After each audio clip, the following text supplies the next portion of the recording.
So I'm going to do a series of videos as we're coming up to the Brexit vote, talking about particular issues that the Leave camp have been, well, lying about. And I'm UAnime5, and I'll be explaining why Sargon's video is nothing but lies, misinformation and propaganda for the Leave campaign. In some polls, the Leave camp are in a 7 to 10 point lead. If Sargon had researched the polls from 1975, when we had the first referendum about remaining in the EU, he would have found that the Leave campaign had a 10-point lead. But when it came to the actual referendum, 67% of the population voted to stay in. As they say, those who don't know history are doomed to repeat it. The Vote Leave campaign have specifically declared that they want to protect EU grants if the UK leaves. EU funding projects for areas including farming, science and culture would be continued until 2020. Even if the Leave campaign wants these grants to remain, there's no reason for the EU to continue funding these grants if the UK votes to leave and will stop contributing towards the EU's budget. It's nothing more than wishful thinking to believe that leaving the EU will remove all the things the Europhobes don't like, while leaving everything they do like unchanged. Conservative Justice Minister Michael Gove has suggested that money that the United Kingdom gives to the EU as part of its membership could be invested in science if the country leaves. The UK gets £2.67 billion per year from the EU for scientific research, and the net amount we pay to the EU's budget is £8.5 billion. So unless 31% of the money the UK gives to the EU is going to be put back into science, there will be a major loss of scientific funding. Given that in 2013 the UK is currently investing 1.63% of GDP on science, which is below the EU's average of 2.01%, it's nothing but wishful thinking to believe that the UK will give science an equal or greater amount of funding if we leave the EU. This is why 78% of scientists polled said leaving the EU would harm UK science. This is the breakdown of contributions to the Large Hadron Collider by various European countries. As you can see, Britain is a major contributor to this. But as you can also see, Switzerland and Norway, two non-EU countries, are also major contributors to this. Sargon confuses CERN, a European scientific research organisation, with how the European Research Council funds scientific research. The European Research Council only gives funding to countries that are part of the EU or an associated country. Since the Leave campaign does not want to be either, if the UK leaves the EU it will no longer be eligible for this funding. So let's go to the leaving will wreck the UK economy. The strongest argument I've heard from the Remain camp on leaving and the effect it's going to have is on the financial markets, and there's going to be a downturn because of the uncertainty. Sargon either doesn't understand the problems leaving will cause to the financial markets, or is deliberately lying about it because it will damage his Leave campaign. All financial transactions in the EU have to be conducted according to EU laws, which at present the UK can influence because we're part of the EU. If we leave, then not only will we have no influence over EU financial laws, but the UK will need to constantly prove that our financial laws are equivalent to the EU laws if we want to access their services market. As the UK currently has a trade surplus of £89 billion in the EU services market, of which £20 billion comes from the financial sector, it's no surprise that the financial sector is worried about Brexit. And this is probably a good idea because whatever it is they're doing in Europe, it doesn't seem to be working. These are the IMF's figures on economic growth. As you can see, the United States at 2.4. Sargon admits that the US's growth is higher due to the billions in stimulus that Bush and Obama pumped into the economy every year after the 2008 recession. Of course, the downside of this is that the federal debt as a percentage of GDP has increased massively. The United Kingdom is at 2.9, but the Eurozone is at 0.9. And here Sargon shows his sophistry skills by only looking at the 2014 and 2015 figures.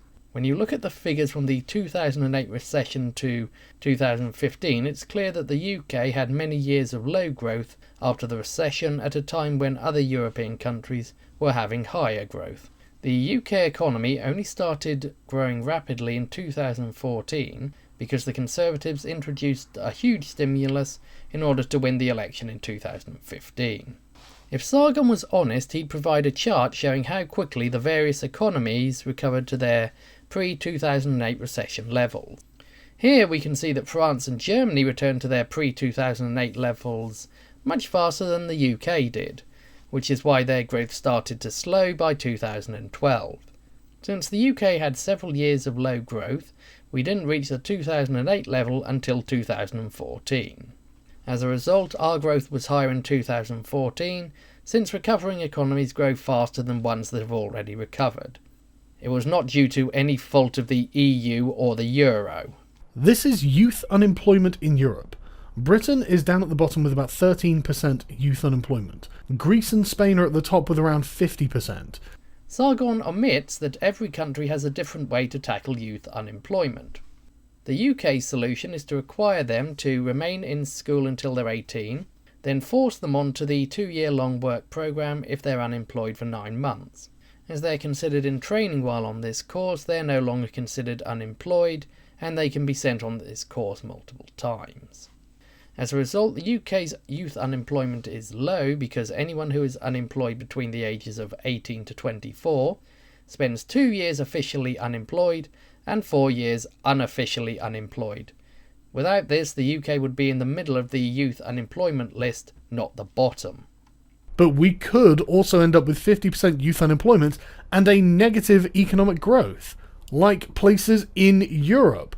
Sargon uses the countries with the highest levels of youth unemployment as examples of problems with the EU, rather than the EU average, because he prefers scaremongering rather than accepting that the problems in these countries aren't caused by the EU, but by the country's poor governance.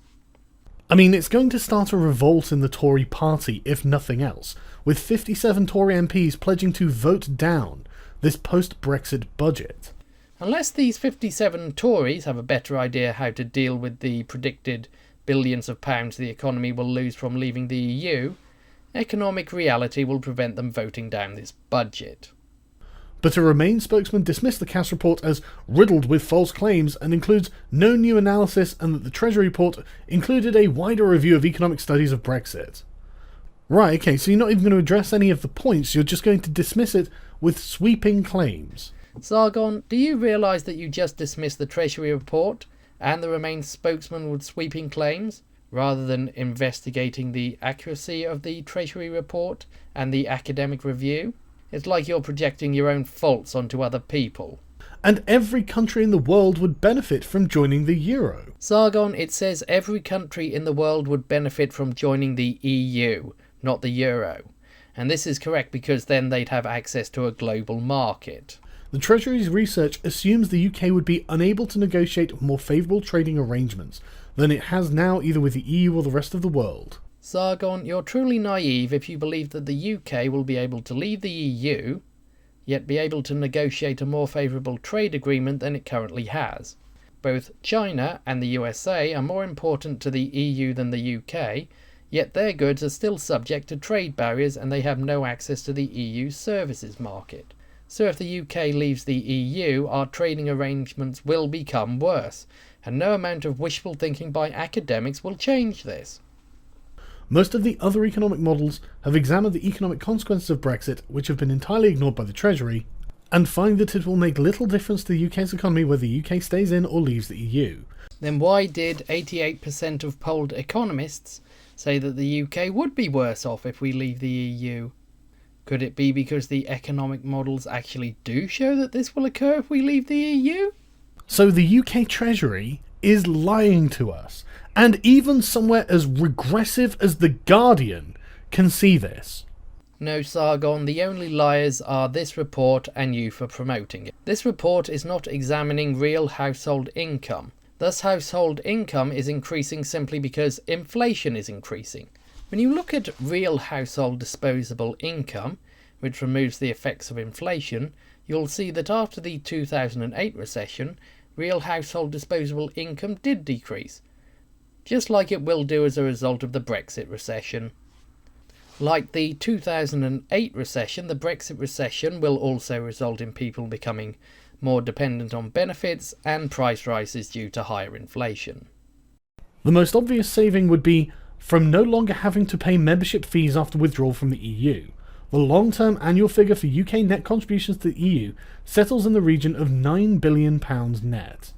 Here Sargon dismisses the 4,300 reduction figure because he doesn't like it, and approves of the £930 increase because it reinforces his views.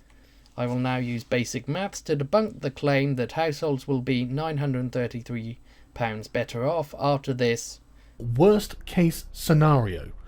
In 2015 there were 27 million households in the UK. So by multiplying £933 by 27 million, we get 25.2 billion. Sargon claims that this amount will be paid for by the UK not having to contribute to the EU's budget.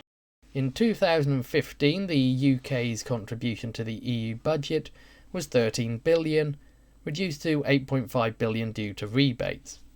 As a result, it is mathematically impossible for the UK to have this level of saving, especially when this is meant to be a worst-case scenario. If the article meant £933 per family, then we need to multiply £933 by the 18.7 million families in the UK to get 17.4 billion. Again, this number is greater than the total cost of EU membership, so it's mathematically impossible to have this level of saving under any conditions. And we can also opt out of the Common Fisheries Policy, which is the policy responsible for the eradication of the British fishing industry.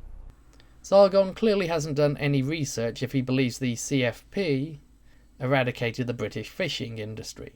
It was eradicated by overfishing and refusal of the government to restrict fishing to a level that allows fish stocks to recover. I mean, our net contribution is £9 billion. We don't see that money anymore. We don't have to give them this money. We could literally spend that money in our own country. We could spend it on science, we could spend it on agriculture, we can spend it on our fishing industry. We can save it. We could lower taxes. We could do a lot with this money, and it doesn't seem like we're going to suffer from a massive economic hit. Well, except for all the money we'll lose due to trade barriers. As the UK's goods and services export to the EU in 2015 was £512 billion, this means the reduction of more than 1.66% will cost the UK economy more than the £8.5 billion cost of remaining in the EU. There seems to be a lot of information, and there seems to be a lot of misinformation, and I'm not going to lie, the misinformation seems to be coming from the Remain camp. Sargon, your whole video has been nothing but misinformation from the Leave campaign. Look, I'm not an economist, but I like looking at facts and applying reason to them. While it's true that you're not an economist, you have failed to demonstrate any use of facts or reason in this video. All you did was either ignore or misunderstand the economic realities of leaving the EU, cherry-pick sources based on how well they supported your biases, rather than because they're in any way accurate. In effect, you have become like the social justice warriors and feminists you have spent so long criticising. If you plan to make more videos, don't be surprised if people point out the flaws in those as well.